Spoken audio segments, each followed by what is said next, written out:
తిరుమల శ్రీ వెంకటేశ్వర స్వామి సర్వదర్శనానికి భక్తుల రద్దీ పెరిగింది.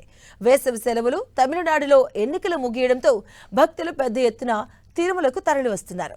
ఇక టోకెన్లు లేని భక్తులతో వైకుంఠ క్యూ కాంప్లెక్స్, నారాయణగిరి షెడ్లు నిండిపోయాయి. ఇంకా వస్తున్న భక్తులు రింగ్ రోడ్డు మీదుగా బాటగంగమ్మ ఆలయం వద్ద క్యూ లైన్లలోకి ప్రవేశిస్తున్నారు. వీరు స్వామివారిని దర్శించుకునేందుకు 24 గంటల సమయం పట్టనుంది.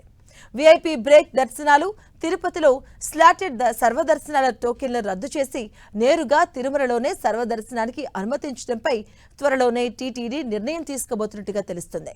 ఈ నెల 6వ తేదీన నిర్వహించబోతున్న టీటీడీ ధర్మకర్తల మండలి సమావేశంలో దీనిపై చర్చించి నిర్ణయం తీసుకునే అవకాశం ఉంది. రద్దీ నేపథ్యంలో ఇతర ప్రివిలేజ్ దర్శనాలు రద్దు చేసి నేరుగా వచ్చే వీఐపీలకే బ్రేక్ దర్శనం కల్పించాలని అధికారులు ప్రతిపాదించారు. ఇక నిన్న ఒక్కరోజే 71,000 మంది భక్తులు స్వామివారిని దర్శించుకోగా 36,144 మంది భక్తులు తలనీలాలు సమర్పించి మొక్కులు చెల్లించుకున్నారు.